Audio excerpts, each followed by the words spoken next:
저는 지금 선택해야 합니다. 이 쌀 500석을 팔면 제 재산은 2배가 됩니다. 하지만 이 쌀을 나눠주면 저는 빈털터리가 됩니다. 1795년 제주도 김만덕은 배 위에 서 있었습니다.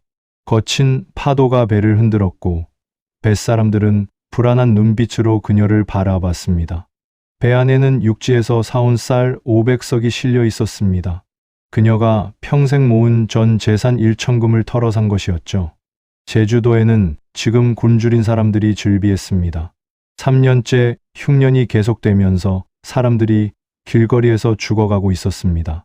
하지만 동시에 이건 엄청난 기회이기도 했습니다. 쌀값이 폭등해 있었으니까요. 육지에서 5냥의 산쌀을 제주도에서는 10냥에 팔 수 있었습니다. 상인이라면 당연히 팔아야 했습니다. 그게 장사의 기본 아닙니까? 싸게 사서 비싸게 파는 것.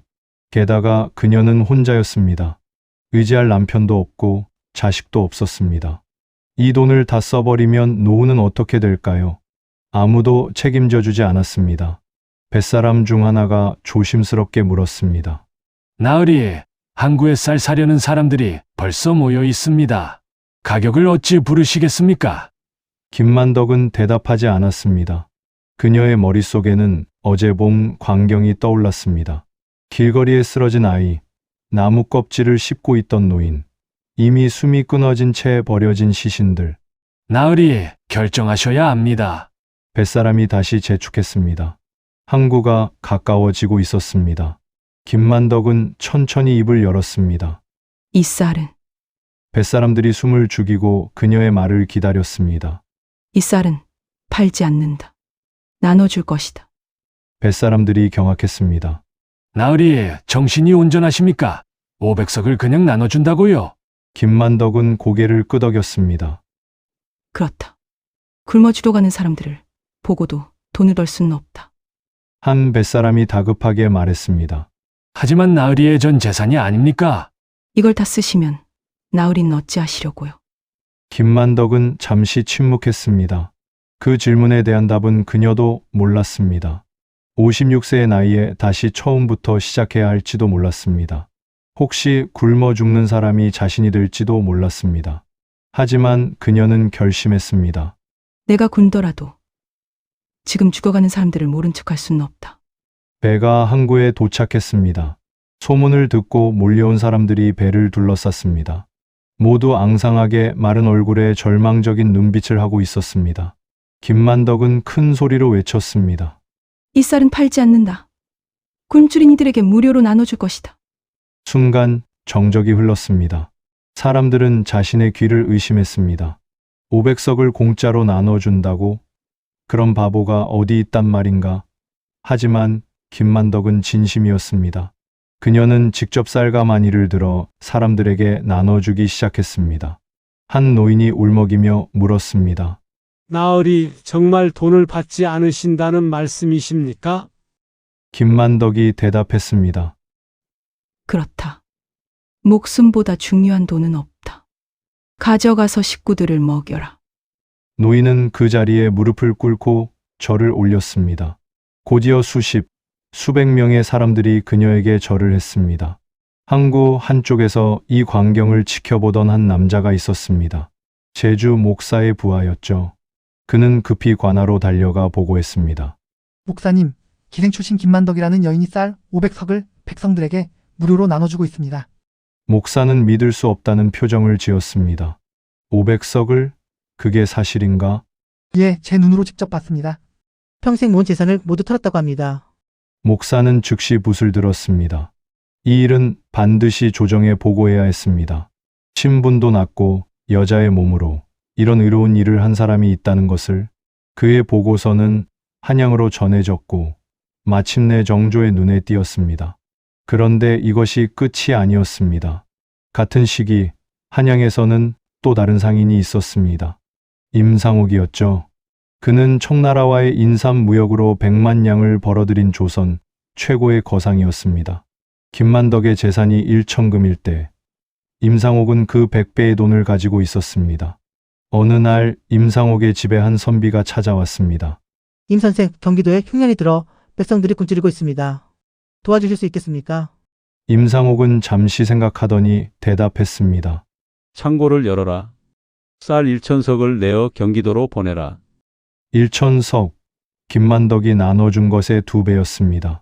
하지만 임상옥에게 1천석은 전 재산이 아니었습니다. 그의 재산 중 극히 일부에 불과했죠. 선비가 감사 인사를 하고 돌아간 후 임상옥의 부하가 조심스럽게 물었습니다. 날이 1천석이면 적지 않은 양입니다. 괜찮으시겠습니까? 임상옥이 씁쓸하게 웃었습니다. 재물은 물처럼 흘러야 한다고 하지 않았나? 하지만 그는 말을 멈췄습니다. 하지만 무엇일까요? 그는 속으로 생각했습니다. 나는 전 재산을 내놓을 수 있을까? 김만덕처럼? 그 소문을 임상옥도 들었던 것입니다. 제주도의 한 여인이 전 재산을 털어 백성들을 구했다는 이야기를 처음에는 믿기지 않았습니다. 전 재산을 미친 짓 아닌가? 하지만 곰곰이 생각해 보니 그는 자신이 부끄러워졌습니다. 자신은 100만 양을 가지고도 1천석만 냈습니다. 재산의 1%도 안 되는 금액이었죠. 반면 김만덕은 가진 것을 모두 내놨습니다. 누가 진짜 의로운 사람일까요? 돈이 많은 사람일까요? 아니면 가진 것을 다 내놓을 수 있는 사람일까요? 그리고 이런 논쟁이 벌어진 데에는 아주 충격적인 이유가 있었습니다. 조선시대에는 2 종류의 부자가 있었던 것입니다. 돈을 많이 가진 부자와 돈을 제대로 아는 부자, 재산의 크기로 평가받는 부자와 재산의 쓰임으로 평가받는 부자. 과연 누가 진짜 1등일까요? 이제 그 이야기를 시작하겠습니다. 조선 조정의 비축 금고에 있는 돈이 42만 양일 때 저 혼자 연간 700만 양을 굴렸습니다. 이 말을 들으시면 아마 믿기 어려우실 겁니다. 국가 전체 예산의 17배를 한 상인이 움직였다니요. 하지만 이건 과장이 아닙니다. 조선 후기 실제로 이런 일이 있었습니다. 그리고 이런 상황이 벌어진 데에는 아주 충격적인 이유가 있었습니다. 조선시대를 떠올리면 보통 가난한 백성들과 양반들의 이야기를 생각하시죠. 하지만 역사 기록을 뒤적이다 보면 상상을 초월하는 부자들이 있었습니다. 단순히 부자였던 게 아닙니다. 국가 경제를 좌지우지하고 때로는 왕조차 그들의 눈치를 봐야 했던 사람들이었습니다. 오늘 제가 여러분께 들려드릴 이야기는 조선시대 최고의 갑부들에 관한 것입니다. 누가 가장 많은 재산을 가졌는지, 누가 역사에 가장 큰 영향을 미쳤는지 그 순위를 매겨보려 합니다. 하지만 단순한 재산 순위가 아닙니다. 이 이야기 속에는 인간의 욕망과 나눔, 권력과 책임, 그리고 부의 본질에 대한 질문이 담겨 있습니다. 먼저 기준을 명확히 해야겠습니다. 어떤 기준으로 이 순위를 매길 것인가? 첫 번째는 재산 규모입니다.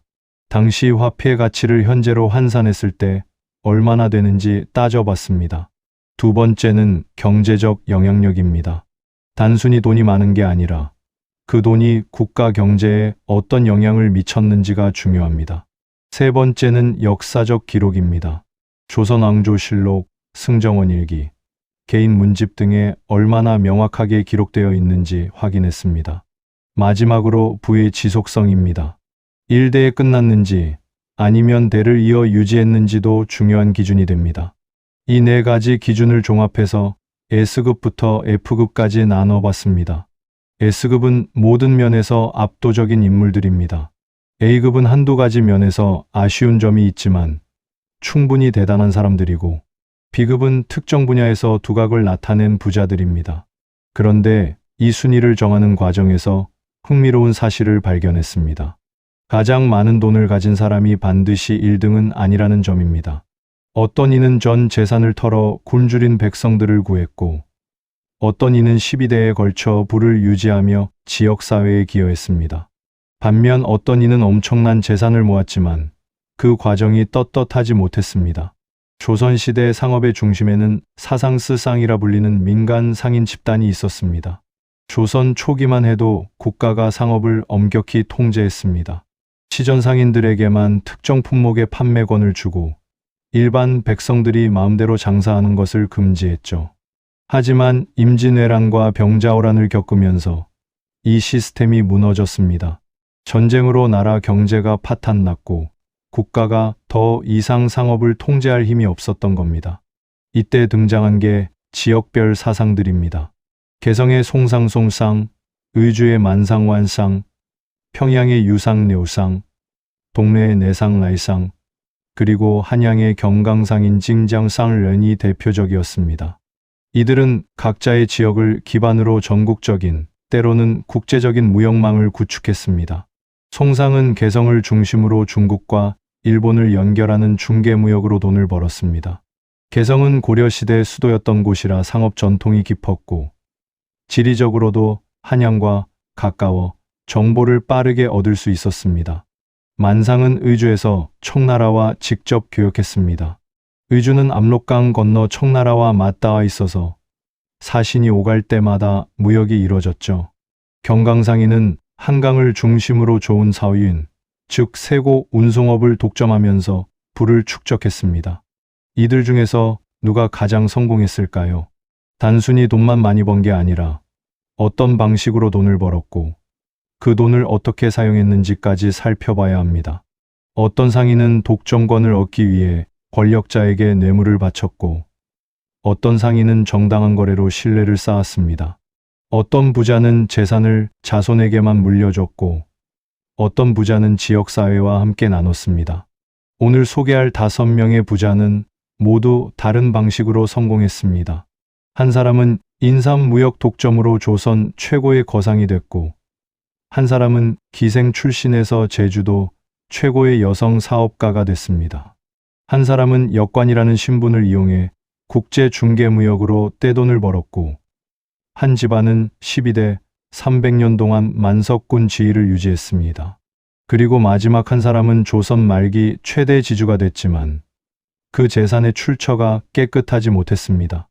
이들의 재산 규모를 현재 가치로 환산하면 적게는 수백억 원, 많게는 수조 원에 달합니다. 상상이 가시나요? 조선시대에도 이런 슈퍼리치가 있었다는 게 놀랍지 않으신가요? 하지만 더 놀라운 건 이들이 돈을 대하는 태도였습니다. 어떤 이는 재물은 물처럼 흘러야 한다고 말하며 사회에 환원했고 어떤 이는 만석 이상은 모으지 말라는 가훈을 대대로 지켰습니다. 반면 어떤 이는 백성들의 땅을 빼앗아 재산을 불렸고 그 과정에서 수많은 사람들이 피해를 입었습니다. 이제 본격적으로 이야기를 시작하겠습니다. 먼저 B급과 A급 부자들을 소개한 후 마지막에 S급 최고의 갑부들을 공개하겠습니다. 과연 누가 1위를 차지할까요? 단순히 재산이 많다고 1위가 아닙니다. 그 돈을 어떻게 벌었고 어떻게 썼는지, 역사에 어떤 흔적을 남겼는지까지 종합적으로 평가해야 합니다. 그리고 마지막에는 여러분께 질문을 하나 드리겠습니다. 진짜 부자는 누구인가? 돈이 가장 많은 사람일까요? 아니면 그 돈으로 가장 의미 있는 일을 한 사람일까요? 역사는 우리에게 이 질문에 대한 여러 답을 제시합니다. 그 답을 함께 찾아가 보시겠습니까? 지금부터 조선시대 최고의 갑부들, 그 5사람의 이야기를 들려드리겠습니다. 이들은 모두 시대의 한계를 뛰어넘어 엄청난 부를 이뤘습니다. 하지만 그 끝은 모두 달랐습니다. 어떤 이는 역사에 영원히 기억되는 의인이 됐고 어떤 이는 친일파로 낙인 찍혀 재산을 몰수당했습니다. 그들의 이야기 속에서 우리는 부의 진정한 의미를 발견하게 될 것입니다. 과거를 보되 진사 이상은 하지 말 것, 재산은 만석 이상 모으지 말 것. 이 기묘한 가훈을 들으신 적 있으신가요? 더 높은 벼슬에 오르지 말라니, 더 많은 재산을 모으지 말라니. 보통 사람들의 생각과는 정반대입니다. 대부분의 사람들은 더 높이 올라가길 원하고 더 많이 가지길 바라니까요. 하지만 이 가훈을 12대 300년 동안 지킨 집안이 있었습니다.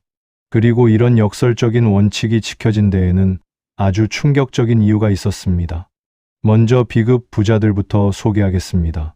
B급이라고 해서 재산이 적은 건 아닙니다. 이들도 현재 가치로 수백억 원대의 재산을 보유한 엄청난 부자들이었습니다. 다만 S급이나 A급에 비해 절대적인 재산 규모나 경제적 영향력에서 조금 아쉬운 면이 있었을 뿐입니다. 경주 최부자 집, 정확히는 경주 최씨 집안 이야기부터 시작하겠습니다. 1568년 최진립 쇠전리라는 사람이 경주에서 가문을 일으켰습니다. 그는 원래 무관이었는데 벼슬을 버리고 고향으로 돌아와 농사를 지으며 재산을 모으기 시작했습니다. 그리고 놀라운 일이 벌어졌습니다. 그의 후손들이 12대에 걸쳐 무려 300년 넘게 만석군 지위를 유지한 겁니다. 만석군이 뭔지 설명드려야겠네요. 만석완시는 쌀 1만석을 의미합니다. 조선시대에는 토지를 소유하면 소작농들이 경작한 후 일정 비율을 지주에게 납부했습니다. 보통 수확량의 절반 정도였죠.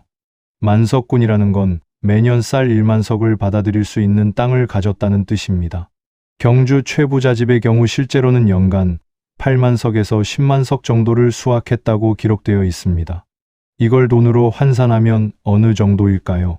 조선 후기 쌀 1석의 가격이 대략 5냥 정도였습니다. 10만석이면 50만 냥입니다. 당시 조선 조정의 연간 예산이 100만 냥 정도였으니 한 집안의 연간 수입이 국가 예산의 절반에 달했던 겁니다. 현재 가치로 환산하면 수백억 원 정도 됩니다.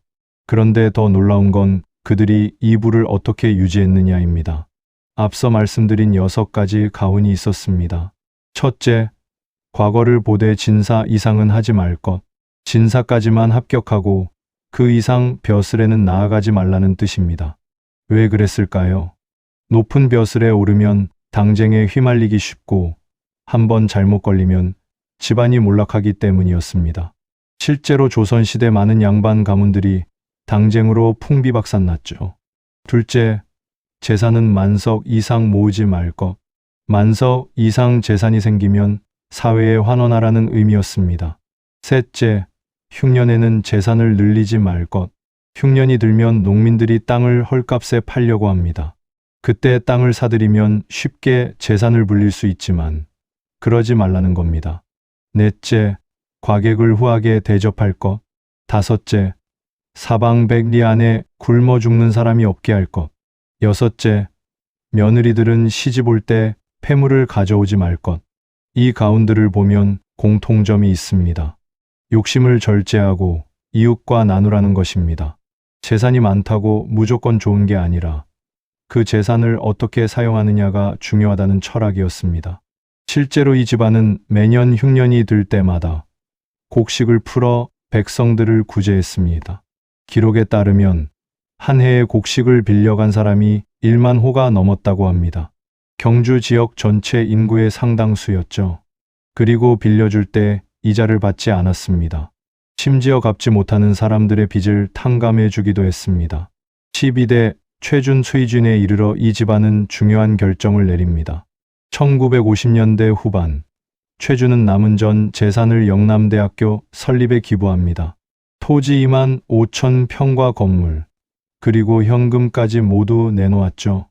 그렇게 12대 300년 최부자집의 역사는 막을 내렸습니다. 하지만 그들이 남긴 정신은 지금까지 이어지고 있습니다. 이 집안을 비급으로 분류한 이유는 간단합니다. 재산의 절대적 규모는 뒤에 나올 S급 부자들에 비해 작았기 때문입니다. 하지만 부의 지속성 면에서는 단연 1등입니다. 12대 300년 동안 부를 유지한 집안은 한국사에서 유례가 없습니다. 그리고 그들이 실천한 노블레스 오블리주는 현대 사회에도 큰 교훈을 줍니다. 이제 같은 비급에 속하지만 전혀 다른 케이스를 소개하겠습니다. 민영이 민용호의 1852년에 태어나 1935년에 세상을 떠난 인물입니다. 조선 말기, 그는 한반도에서 가장 많은 땅을 가진 지주였습니다. 민영이의 재산 규모는 경주 최부자집과는 비교가 안 됩니다.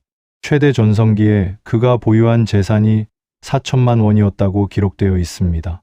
사망할 당시에도 1,200만 원의 재산이 남아 있었죠. 이게 얼마나 큰 돈이냐면 당시 조선에서 두 번째로 부자였던 이완용의 현금 보유액보다 5배나 많았습니다. 1938년 잡지 삼천리는 민영이를 이렇게 표현했습니다. 조선에서 고금 몇백 년 내에 처음 보는 큰 부자. 그가 소유한 토지만 전국적으로 2,300만 평에 달했습니다. 경상도, 전라도, 충청도 곳곳에 그의 땅이 있었습니다. 한 해 수확하는 쌀이 8만 석이었고 그것만으로도 연간 수입이 50만 원이었습니다. 그의 집에는 회계 업무만 담당하는 직원이 70명이 넘었습니다. 창고에는 온갖 진귀한 보물들이 산더미처럼 쌓여 있었다고 합니다. 조정에서 구하기 힘든 물건도 민영이의 창고에는 10개, 20개씩 있었다는 기록이 남아 있습니다. 그런데 문제는 그가 이 재산을 어떻게 모았느냐입니다. 민영이는 명성황후의 친척이었습니다. 그 연주를 이용해 각종 이권을 독점했죠. 토지를 사들일 때도 정당한 매매보다는 권력을 이용한 강탈에 가까웠습니다. 가난한 농민들의 땅을 헐값에 빼앗거나 아예 빚을 미끼로 토지를 넘겨받는 시기였습니다. 일제강점기에는 더 노골적이었습니다. 민영이는 일제에 협력하며 더 많은 이권을 얻었습니다. 동일은행 설립에 참여했고 여러 기업의 대주주가 됐습니다. 친일 행적으로 자위까지 받았죠. 그래서 2007년 친일반민족행위자 세산조사위원회는 그의 후손들이 상속받은 재산 중 57억 원어치를 국가에 귀속시켰습니다. 민영이를 비급으로 분류한 이유가 바로 이겁니다. 재산 규모만 보면 A급이나 S급에 들어갈 수 있습니다.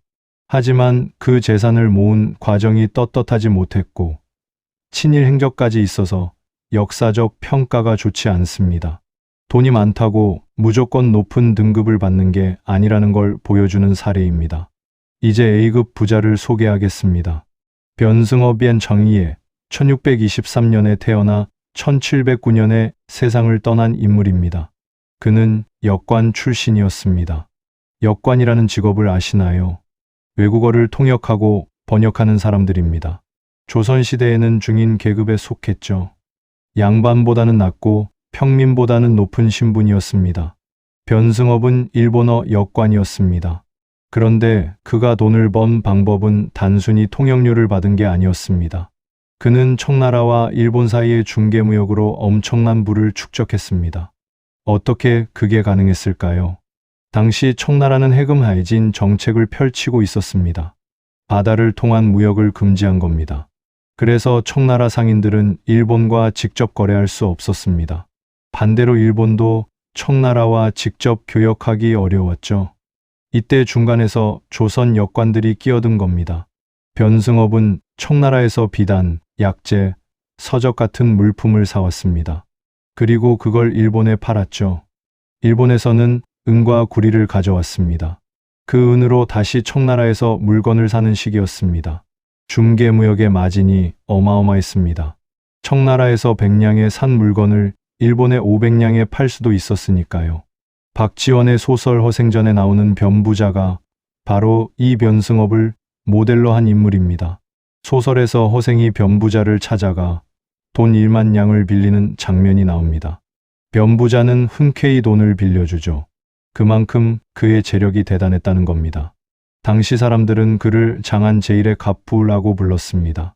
변승업의 재산이 정확히 얼마였는지는 기록이 명확하지 않습니다. 하지만 역관 집단 전체가 움직인 돈의 규모를 보면 짐작할 수 있습니다. 18세기 후반 기록에 따르면 역관들이 중국 사인길에 가져가는 은자가 연간 수십만 냥에 달했다고 합니다. 그 중에서도 변승업은 최고였으니 적어도 수만 냥에서 수십만 냥의 재산을 보유했을 것으로 추정됩니다. 변승업을 A급으로 분류한 이유는 경제적 영향력 때문입니다. 그는 단순히 개인적으로 부자가 된 게 아니라 역관 계층 전체의 경제적 지위를 끌어올렸습니다.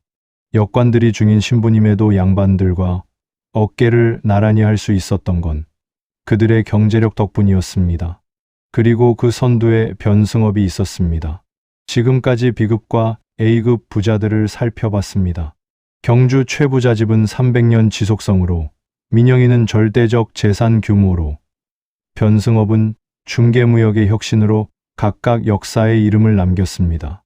하지만 이들도 뒤에 나올 S급 부자들에 비하면 한 수 아래였습니다. 이제 진짜 최고의 갑부들을 만나보실 차례입니다. PART 3S티어 후보 등장핸드. 제가 청나라 상인들에게 제시한 가격이 있었습니다. 그들은 제 말을 듣고 코웃음을 쳤죠. 하지만 결국 그들은 제가 처음 제시한 그 가격의 인삼을 사갔습니다. 이 말을 한 사람은 조선 역사상 가장 성공한 상인이었습니다. 청나라 전체 시장을 상대로 협상해서 이긴 유일한 조선인이었죠. 단순히 장사를 잘한 게 아니었습니다. 그는 인간 심리를 꿰뚫고 시장 구조를 완벽히 이해했으며 때로는 대담한 모험도 마다하지 않았습니다. 그리고 그가 이렇게 성공할 수 있었던 데에는 아주 충격적인 이유가 있었습니다.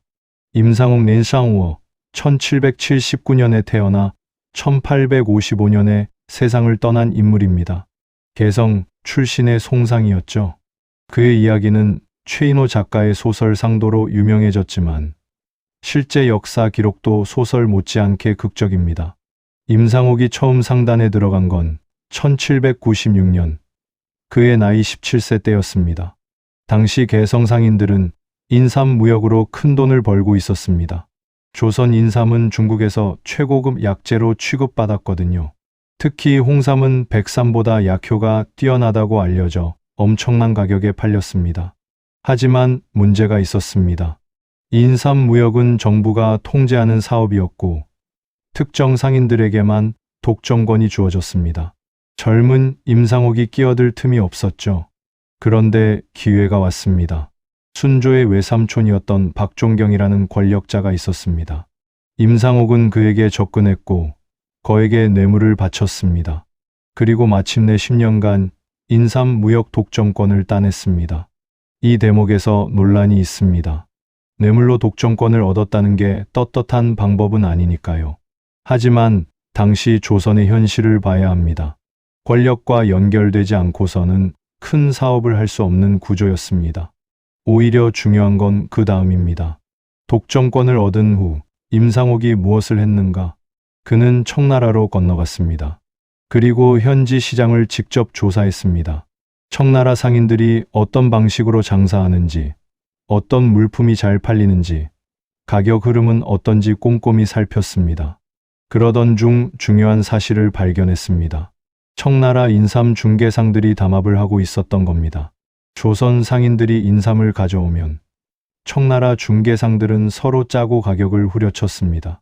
올해는 인삼 작황이 안 좋아 품질이 떨어진다, 시장 수요가 줄었다는 등 온갖 핑계를 대며 헐값에 사려고 했죠.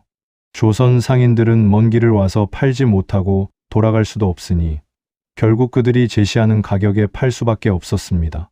임상옥은 이 담합 구조를 깨기로 결심했습니다. 그가 선택한 방법은 대담했습니다.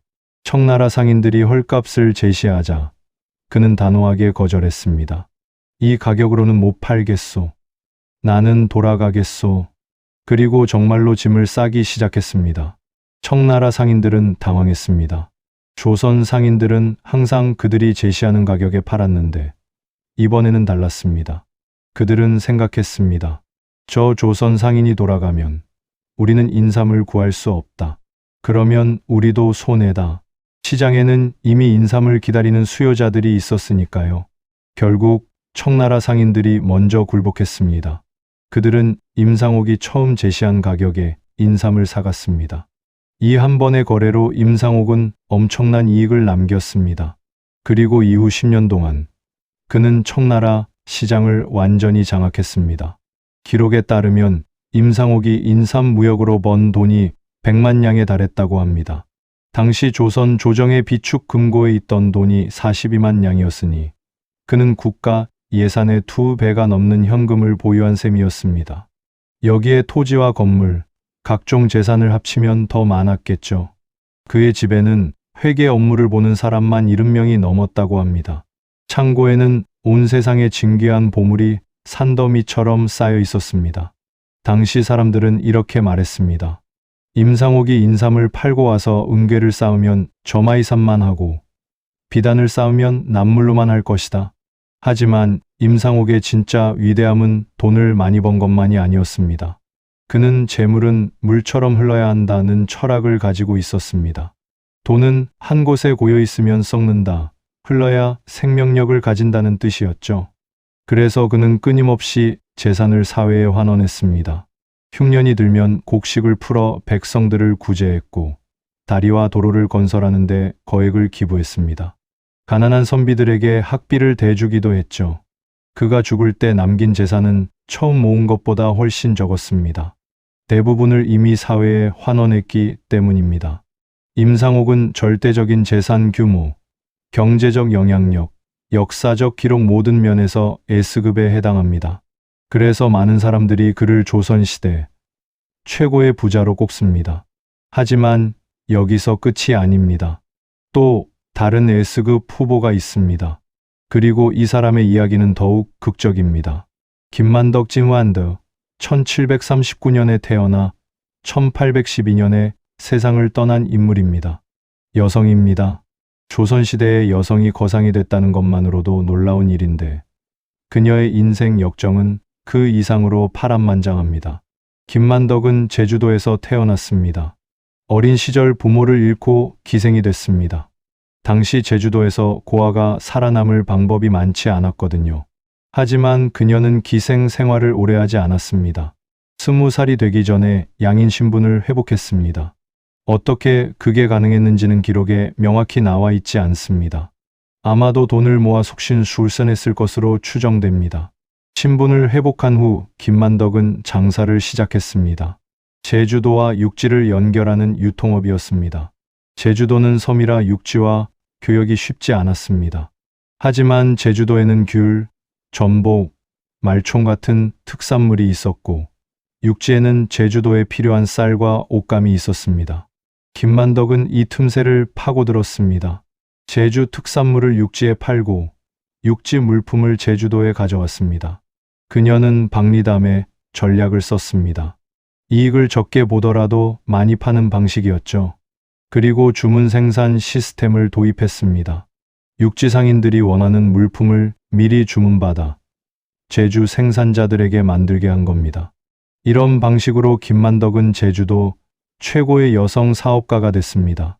그녀가 모은 재산이 1천금에 달했다고 기록되어 있습니다.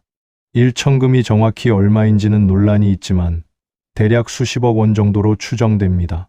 임상옥이나 민영이에 비하면 적은 액수입니다. 하지만 제주도라는 작은 섬에서 여성의 몸으로 이만큼 재산을 모은 건 기적에 가까운 일이었습니다. 그런데 1795년 제주도에 큰 재앙이 닥쳤습니다. 대기근이었습니다. 흉년이 계속되면서 섬 전체가 굶주림에 빠졌습니다. 사람들이 나무 껍질과 풀뿌리로 연명했고 길거리에서 굶어 죽는 사람들이 속출했습니다. 조정에서 구호 물자를 보내기로 했지만 바다가 거칠어 배가 뜨지 못했습니다. 김만덕은 이 소식을 듣고 결심했습니다. 전 재산을 털기로 한 겁니다. 그녀는 육지로 건너가 쌀 500석을 구입했습니다. 그리고 온갖 방법을 동원해 배편을 마련했습니다. 목숨을 걸고 거친 바다를 건너 제주도로 돌아왔습니다. 500석 중 50석은 자신의 친족들에게 나눠줬습니다. 나머지 450석은 제주도 백성들에게 무료로 나눠줬습니다. 당시 그 어떤 남성 부자보다도 많은 양의 곡식을 기부한 겁니다. 이 일로 수많은 사람들이 목숨을 건졌습니다. 이 소식이 한양까지 전해졌습니다. 정조는 크게 감탄했습니다. 기생 출신의 여성이 전 재산을 털어 백성들을 구했다는 사실에 감동한 겁니다. 정조는 김만덕을 한양으로 불렀습니다. 그리고 직접 만나 치하했습니다. 은여인 유해인유하는 칭호를 내렸죠. 김만덕은 정조에게 소원을 말했습니다. 한양 구경을 하고 싶습니다. 평생 제주도에서만 살았던 그녀로서는 한양을 보는 게 꿈이었습니다. 정조는 흔쾌히 허락했을 뿐만 아니라 금강산 여행까지 하사했습니다. 당시 금강산 유람은 양반들이나 할 수 있는 호사였습니다. 기생 출신 여성에게 이런 영광이 주어진 건 전무후무한 일이었습니다. 김만덕은 1812년 제주도에서 74세를 일기로 세상을 떠났습니다. 유언으로 양손자의 기본 생활비를 제외한 모든 재산을 제주도 빈민들에게 기부했습니다. 그녀는 재산을 모을 때도 대단했지만 그 재산을 쓸 때는 더욱 위대했습니다. 여기서 질문이 생깁니다. 임상옥과 김만덕, 누가 진짜 S급일까요? 재산 규모로만 보면 임상옥이 압도적입니다. 100만 양과 1천금은 비교가 안 되니까요. 하지만 역사적 의미로 보면 김만덕이 더 클 수도 있습니다. 여성으로서, 기생 출신으로서 이룬 성취, 그리고 전 재산을 기부한 정신. 이건 돈으로 환산할 수 없는 가치입니다. 더 흥미로운 건 두 사람의 공통점입니다. 둘 다 단순히 돈을 모으는데 그치지 않았습니다. 임상옥은 재물은 물처럼이라는 철학으로, 김만덕은 전 재산 기부라는 행동으로 부의 사회적 책임을 실천했습니다. 진짜 부자는 돈을 많이 가진 사람이 아니라 그 돈을 제대로 쓸 줄 아는 사람이라는 걸 보여준 겁니다. 이제 최종 판정을 내릴 시간입니다. 샵 PART 4 최종 티어 발표 엔드. 제가 내린 결론이 여러분을 실망시킬 수도 있습니다. 지금까지 5명의 부자를 살펴봤습니다. 누구는 수천억 원의 재산을 가졌고, 누구는 12대에 걸쳐 부를 유지했으며, 누구는 전 재산을 기부했습니다. 객관적인 기준으로 순위를 매기려 했지만 알면 알수록 더 어려워졌습니다. 왜냐하면 이들은 각자 다른 방식으로 위대했기 때문입니다. 그리고 이 순위를 정하는 과정에서 발견한 진실은 아주 충격적이었습니다. 먼저 명확히 해야 할 게 있습니다. 이 순위는 절대적이지 않습니다. 어떤 기준을 더 중요하게 보느냐에 따라 달라질 수 있습니다. 재산 규모를 가장 중요하게 본다면 한 가지 답이 나오고, 역사적 의미를 우선한다면 다른 답이 나옵니다. 그래서 저는 4가지 기준을 종합해서 판단했습니다. 비급부터 발표하겠습니다. 비급에는 2명이 들어갑니다. 경주 최부자집과 민영희입니다. 먼저 경주 최부자집, 최진립에서 최중까지 12대, 300년의 역사를 가진 이 집안은 부의 지속성 면에서 타의 추종을 불허합니다. 한국사에서 이만큼 오래 부를 유지한 가문은 없습니다. 연간 쌀 10만 석, 현재 가치로 수백억 원의 수입이 300년 동안 이어졌습니다. 하지만 더 중요한 건 그들의 가훈이었습니다. 과거는 진사까지만, 만석 이상은 모으지 말 것, 흉년의 땅을 늘리지 말 것. 이 원칙들이 있었기에 12대가 가능했습니다. 욕심을 부렸다면 한두 대에 망했을 겁니다. 그들은 매년 흉년이 들 때마다 곡식을 풀었습니다. 한 해에 1만 호가 넘는 사람들이 그들에게 곡식을 빌렸고, 갚지 못하는 이들의 빚을 탕감해줬습니다. 마지막 12대, 최주는 남은 전 재산을 영남대학교 설립에 기부했습니다. 노블레스 오블리주의 완벽한 실천이었습니다. B급으로 분류한 이유는 절대적 재산 규모가 S급이나 A급에 비해 작았기 때문입니다. 하지만 만약 지속 가능한 부라는 기준만으로 평가한다면 이들은 단연 1등입니다. 300년 동안 한 번도 몰락하지 않고 부를 유지하면서 사회에 기여한 것. 이건 돈으로 환산할 수 없는 가치입니다. 같은 B급이지만 전혀 다른 케이스가 민영희입니다.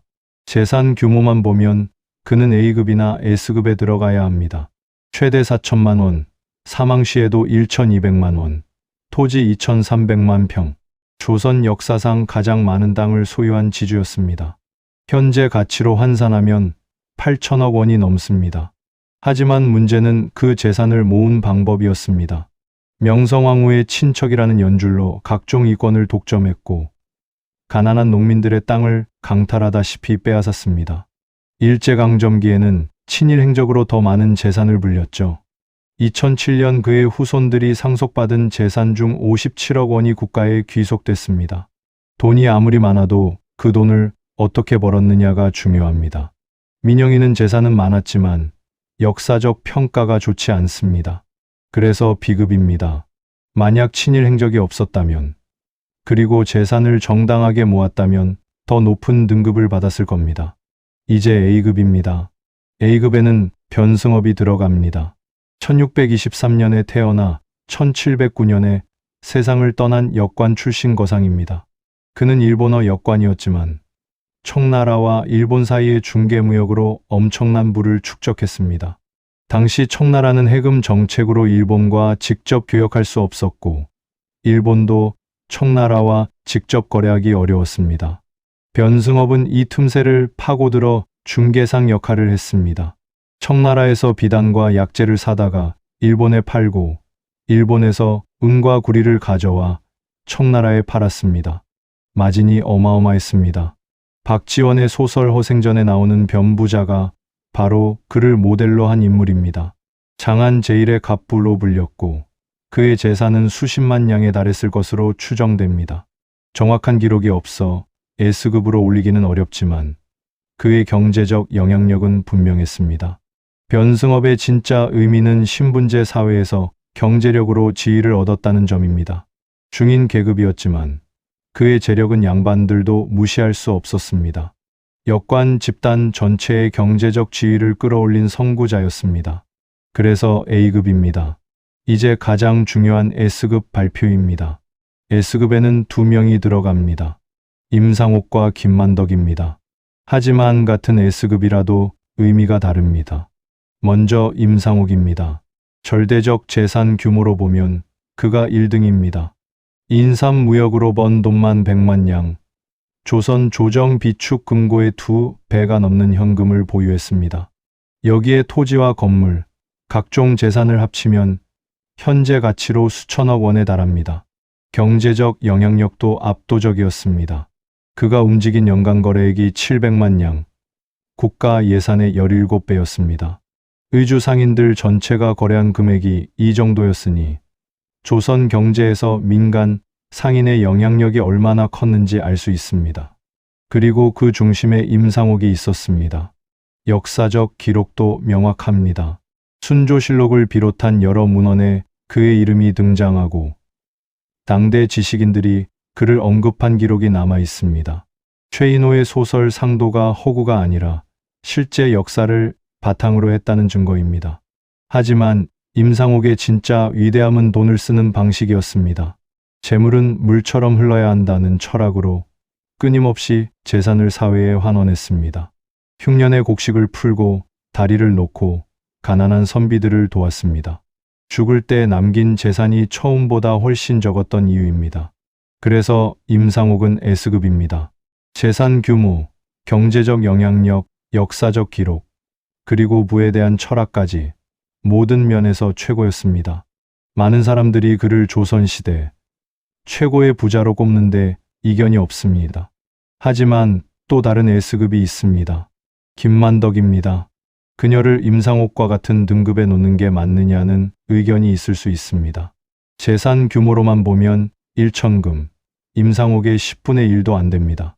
하지만 저는 그녀를 S급에 넣었습니다. 아니, 넣어야만 했습니다. 김만덕의 위대함은 숫자로 측정할 수 없습니다. 조선시대의 여성이 거상이 된다는 것, 그것도 기생 출신으로 신분을 극복하고 제주도 최고의 사업가가 된다는 것, 이미 이것만으로도 기적입니다. 하지만 진짜 기적은 1795년에 일어났습니다. 제주대기근 때 그녀는 전 재산 1천금을 털어 쌀 500석을 구입했습니다. 그중 450석을 제주도 백성들에게 무료로 나눠줬습니다. 당시 그 어떤 남성 부자도 이만큼 기부하지 않았습니다. 임상옥도, 변승업도, 경주 최부자집도 흉년의 곡식을 풀긴 했지만 전 재산을 털지는 않았습니다. 김만덕은 달랐습니다. 자신이 평생 모은 모든 것을 한 번에 내놨습니다. 그리고 죽을 때 유언으로 남은 재산마저 빈민들에게 기부했습니다. 재산을 모으는 것도 대단하지만 그 재산을 전부 내려놓을 수 있다는 건 더 대단한 일입니다. 정조가 그녀를 한양으로 불러 치하하고 이녀라는 칭호를 내린 것도 이 때문입니다. 기생 출신 여성에게 이런 영광을 준 건 조선 역사상 전무후무한 일이었습니다. 정조는 재산의 크기가 아니라 그 재산을 쓴 방식에 감동한 겁니다. 그래서 김만덕도 S급입니다. 재산 규모는 작지만 역사적 의미는 임상옥 못지않습니다. 아니, 어떤 면에서는 더 큽니다. 그녀는 부의 본질이 무엇인지 보여줬습니다. 돈은 쌓아두는 게 아니라 쓰는 것이고 혼자 가지는 게 아니라 나누는 것이라는 진리를 몸소 실천했습니다. 최종 티어를 정리하겠습니다. S급은 임상옥과 김만덕, A급은 변승업, B급은 경주 최부자집과 민영이입니다. 하지만 이 순위가 절대적이지 않다는 걸 다시 한번 강조합니다. 여러분이 어떤 기준을 중요하게 보느냐에 따라 순위는 달라질 수 있습니다. 예를 들어 지속 가능한 부를 가장 중요하게 본다면 경주 최부자집이 1등입니다. 여성 인권의 관점에서 본다면 김만덕이 압도적 1등입니다. 절대적 재산 규모만 따지면 민영이나 임상옥이 위에 올라갑니다. 여기서 세 가지 논쟁거리가 생깁니다. 첫째, 임상옥 대 김만덕. 누가 진짜 1등인가? 재산이 많은 사람이냐? 재산을 의미 있게 쓴 사람이냐? 이건 단순한 부자 순위가 아니라 부의 본질에 대한 철학적 질문입니다. 둘째, 재산 대 가치관. 민영이는 8천억 원의 재산을 가졌지만 친일파였습니다. 경주 최부자집은 수백억 원 규모였지만 300년 동안 노블레스 오블리주를 실천했습니다. 돈이 많은 게 중요한가? 아니면 그 돈을 어떻게 쓰느냐가 중요한가? 셋째, 규모 대 지속성. 임상옥은 1대의 최고 부자가 됐습니다. 경주 최부자집은 12대에 걸쳐 만석을 유지했습니다. 짧고 굵게 사는 게 나은가? 아니면 길고 꾸준하게 가는 게 나은가? 이 질문들의 정답은 없습니다. 하지만 이 논쟁 자체가 의미 있습니다. 우리는 부자를 평가하면서 결국 부의 의미를 묻고 있는 겁니다. 돈이 많다고 무조건 위대한 게 아니라는 걸 역사는 분명히 보여줍니다. 샵 PART 5 마무리 교훈 앤드 다음 여러분께 한 가지 질문을 드리고 싶습니다. 만약 여러분이 조선시대에 태어났다면 이 5명 중 누구처럼 살고 싶으신가요? 단순히 돈이 가장 많은 사람을 선택하시겠습니까? 아니면 가장 의미 있는 삶을 산 사람을 선택하시겠습니까? 흥미롭게도 이 질문에 대한 답은 사람마다 다릅니다. 그리고 그 답 속에 각자가 생각하는 부의 본질이 담겨 있습니다. 이 이야기를 마무리하면서 저는 한 가지 충격적인 깨달음을 얻었습니다. 지금까지 5명의 부자를 살펴봤습니다. 그들의 공통점과 차이점을 정리하면서 조선시대 부의 구조가 어땠는지 이해하게 됐습니다. 그리고 그 속에서 현대를 사는 우리에게도 적용되는 교훈을 발견했습니다. 첫 번째 교훈은 부의 본질에 관한 것입니다. 임상옥은 이렇게 말했습니다. 재물은 물처럼 흘러야 한다. 물은 한 곳에 고여 있으면 썩습니다. 흘러야 생명을 줍니다. 돈도 마찬가지입니다. 쌓아만 두면 죽은 돈이 되고 사회에 환원되어야 살아있는 돈이 됩니다. 임상옥은 이 철학을 실천했습니다. 연간 700만 양을 거래하면서도 끊임없이 사회에 환원했습니다. 흉년의 곡식을 풀고 다리를 놓고 학교를 세웠습니다. 그래서 그는 단순한 부자가 아니라 존경받는 거상이 됐습니다. 그가 죽은 지 200년이 지났지만 사람들은 여전히 그를 기억합니다. 돈을 많이 벌어서가 아니라 그 돈을 제대로 썼기 때문입니다. 김만덕은 더 극단적이었습니다. 전 재산을 한 번에 내놨습니다. 1795년 제주대기근 때 평생 모은 1천금을 모두 털어 쌀 500석을 샀고 그중 450석을 백성들에게 나눠줬습니다. 그리고 죽을 때는 남은 재산마저 빈민들에게 기부했습니다. 재산을 완전히 비운 겁니다. 보통 사람들은 이렇게 생각합니다. 전 재산을 다 쓰면 나는 어떡하지? 하지만 김만덕은 달랐습니다. 그녀에게 재산은 수단이었지 목적이 아니었습니다. 사람을 살리는 데 쓸 수 있다면 기꺼이 내놓을 수 있었습니다. 그래서 정조는 그녀를 이녀라고 불렀고 제주 사람들은 지금도 그녀를 기억합니다. 반면 민영이를 봅시다. 그는 8천억 원의 재산을 가졌습니다. 조선 말기 최대 부자였죠. 하지만 그 재산을 모은 과정이 깨끗하지 못했습니다. 권력을 이용해 백성들의 땅을 빼앗고 일제에 협력하며 더 많은 이권을 챙겼습니다. 돈은 많았지만 존경받지 못했습니다. 오히려 2007년 그의 재산 일부가 국가에 환수됐습니다. 친일 재산이라는 이유였습니다. 여기서 명확해집니다. 부의 가치는 액수가 아니라 출처와 용도에서 결정된다는 것. 깨끗하게 벌고 의미 있게 쓰는 것. 이게 진짜 부자의 조건입니다. 두 번째 교훈은 지속 가능한 부에 관한 것입니다. 경주 최부자집은 12대 300년 동안 만석군을 유지했습니다. 한국사에서 유례없는 일입니다.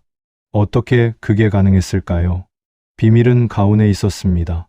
과거는 진사까지만 높은 벼슬에 오르면 당쟁에 휘말려 집안이 망할 수 있으니 적당한 선에서 멈추라는 뜻입니다. 재산은 만석 이상 모으지 말 것, 욕심을 부리지 말고 넘치는 것은 사회에 환원하라는 의미입니다. 흉년에 땅을 늘리지 말 것, 남의 불행으로 이익을 보지 말라는 원칙입니다. 이 가운들의 핵심은 절제입니다. 더 가질 수 있어도 멈출 줄 아는 것, 더 올라갈 수 있어도 적당한 선에서 만족하는 것. 이게 역설적으로 부를 오래 유지하는 비결이었습니다. 욕심을 부린 집안들은 한두 대에 망했지만 절제한 이 집안은 300년을 갔습니다. 현대 사회도 마찬가지입니다. 무한 성장만 추구하다가 무너지는 기업들이 많습니다. 반면 적정한 성장과 사회 환원을 병행하는 기업들은 오래갑니다. 경주 최부자집의 가오는 300년 전 이야기가 아니라 지금도 유효한 경영 철학입니다. 세 번째 교훈은 신분과 성별의 한계를 넘어선 도전에 관한 것입니다. 변승업은 중인 계급 역관이었습니다. 조선은 엄격한 신분제 사회였고 중인은 양반이 될 수 없었습니다. 하지만 변승업은 경제력으로 그 한계를 뛰어넘었습니다. 청나라와 일본을 연결하는 중개무역으로 장안 제1의 갑부가 됐습니다. 양반들도 그의 재력 앞에서는 함부로 할 수 없었습니다. 김만덕은 더 큰 한계를 넘었습니다. 여성이었고 기생 출신이었습니다. 조선시대에 이보다 불리한 출발은 없습니다. 하지만 그녀는 신분을 회복하고 제주도 최고의 여성 사업가가 됐습니다. 제주와 육지를 연결하는 유통업으로 1천금을 모았습니다. 그리고 그 돈으로 수많은 생명을 구했습니다. 이들의 이야기는 희망을 줍니다. 출발선이 불리해도 신분이나 성별의 한계가 있어도 능력과 노력으로 극복할 수 있다는 것. 물론 조선시대에도 쉬운 일은 아니었습니다. 하지만 불가능하지도 않았습니다. 변승업과 김만덕이 그 증거입니다. 네 번째 교훈은 부와 권력의 관계입니다. 임상옥은 순조의 외삼촌 박종경에게 뇌물을 바쳐 인삼 무역 독점권을 얻었습니다. 이 대목에서 논란이 있습니다. 뇌물은 부정한 방법 아닌가? 하지만 당시 조선의 현실을 봐야 합니다. 권력과 연결되지 않고서는 큰 사업을 할 수 없었습니다. 중요한 건 독점권을 얻은 후입니다. 임상옥은 그 권한을 남용하지 않았습니다. 오히려 청나라 시장을 정면 승부로 뚫었고 품질 좋은 홍삼으로 정당한 이익을 냈습니다. 그리고 그 돈을 사회에 환원했습니다. 출발은 불완전했지만 과정과 결과는 떳떳했습니다. 반면 민영이는 권력을 끝까지 이용했습니다. 명성황후의 친척이라는 연줄로 이 권을 독점하고 백성들의 땅을 빼앗았습니다. 일제강점기에는 더 노골적으로 협력하며 재산을 불렸습니다. 권력과의 관계가 부정한 이익으로만 이어진 겁니다. 같은 권력과의 연결이라도 그것을 어떻게 사용하느냐에 따라 평가가 달라집니다. 임상옥은 기회로 삼았고 민영이는 착취의 도구로 삼았습니다. 역사는 그 차이를 기억합니다. 마지막 교훈은 역사가 기억하는 부자는 따로 있다는 것입니다. 재산이 가장 많았던 사람이 반드시 가장 오래 기억되는 건 아닙니다. 민영이는 8천억 원의 재산을 가졌지만 사람들은 그를 친일파로 기억합니다. 반면 김만덕은 1천금에 불과했지만 제주에는 그녀의 이름을 딴 거리와 기념관이 있습니다. 임상옥은 200년 전 인물이지만 2000년대에 그의 이야기가 소설과 드라마로 만들어져 수백만 명이 봤습니다. 경주 최부자집은 이미 사라졌지만 그들의 가훈은 지금도 경영학 교재에 실립니다. 변승업은 허생전의 변부자로 국어 교과서에 등장합니다. 역사가 기억하는 건 돈의 액수가 아니라 그 돈으로 무엇을 했느냐입니다. 얼마나 많이 가졌느냐가 아니라 얼마나 의미 있게 썼느냐입니다. 이게 진짜 부자와 그냥 부자의 차이입니다. 조선시대는 신분제 사회였고 상업을 천시하는 문화였습니다. 하지만 그 속에서도 이런 거상들이 등장했습니다. 그들은 단순히 돈을 많이 번 게 아니라 조선 경제의 구조를 바꿨습니다. 송상, 만상, 경강상인 같은 사상스상 집단이 성장하면서 국가 주도 경제에서 민간 주도 경제로 전환되기 시작했습니다. 임상옥 같은 상인이 연간 700만 냥을 거래할 때 조선 조정의 예산은 100만 냥이었습니다. 민간 경제가 국가 경제를 압도한 겁니다. 이게 조선 후기 자본주의 맹화론의 근거가 됩니다. 만약 일제 침략이 없었다면 조선도 자체적으로 자본주의 경제 체제로 전환됐을 가능성이 있습니다. 이 5명의 부자는 그 전환기의 선구자들이었습니다. 그들이 보여준 상업 정신, 국제 무역 감각, 사회 환원 철학은 단순히 개인의 성공담이 아니라 한 시대의 변화를 보여주는 증거입니다. 여러분께 다시 묻겠습니다. 이 5명 중 누가 1등이라고 생각하십니까? 절대적 재산으로는 임상옥, 지속성으로는 경주 최부자집, 역사적 의미로는 김만덕, 신분 극복으로는 변승업, 재산 규모만으로는 민영희입니다. 어떤 기준을 중요하게 보느냐에 따라 답이 달라집니다. 저는 감히 이렇게 말하고 싶습니다. 1등은 없습니다. 각자 다른 방식으로 위대했기 때문입니다. 하지만 만약 꼭 하나를 선택해야 한다면 저는 김만덕을 선택하겠습니다. 재산 규모는 가장 작았지만 그 재산을 쓴 방식은 가장 위대했기 때문입니다. 전 재산을 내놓을 수 있는 용기, 그게 진짜 부자의 조건이라고 생각합니다. 하지만 여러분의 생각은 다를 수 있습니다. 임상옥의 700만 냥 거래가 더 인상적일 수도 있고 경주 최부자 집의 300년 가운이 더 감동적일 수도 있습니다. 그 선택 속에 여러분이 생각하는 부의 의미가 담겨 있을 겁니다. 이 이야기를 준비하면서 저는 많은 것을 배웠습니다. 돈이 많다고 행복한 게 아니라는 것, 재산보다 중요한 게 그 재산을 대하는 태도라는 것, 역사는 액수가 아니라 의미를 기억한다는 것. 이 교훈들은 300년 전 조선시대 이야기지만 지금도 유효합니다. 다음에는 또 다른 티어 이야기를 가져오겠습니다. 조선시대의 왕들의 리더십을 평가하거나 임진왜란 의병장들의 공헌도를 비교하거나 삼국시대 무장들의 전투력을 순위로 매겨볼 수도 있겠습니다. 역사는 언제나 흥미진진한 이야기로 가득하니까요. 오늘 이야기가 재미있으셨다면 여러분의 생각을 나눠주십시오. 5명 중 누가 1등이라고 생각하시는지, 그 이유는 무엇인지 궁금합니다. 그리고 현대 사회에 이런 부자가 있다면 누구일지도 생각해 보십시오. 진짜 부자는 통장 잔고가 아니라 그 돈으로 무엇을 하느냐로 결정되니까요. 역사는 우리에게 묻습니다. 당신은 어떤 부자가 되고 싶은가? 임상옥처럼 거대한 부를 이루고 싶은가? 김만덕처럼 의미 있게 쓰고 싶은가? 경주 최부자집처럼 오래 유지하고 싶은가? 그 답은 여러분 각자가 찾으셔야 합니다. 다만 한 가지는 분명합니다. 진짜 부자는 돈을 많이 가진 사람이 아니라 돈을 제대로 아는 사람입니다. 긴 이야기 들어주셔서 감사합니다. 조선시대 5 부자의 이야기가 여러분에게 작은 영감이 되었기를 바랍니다.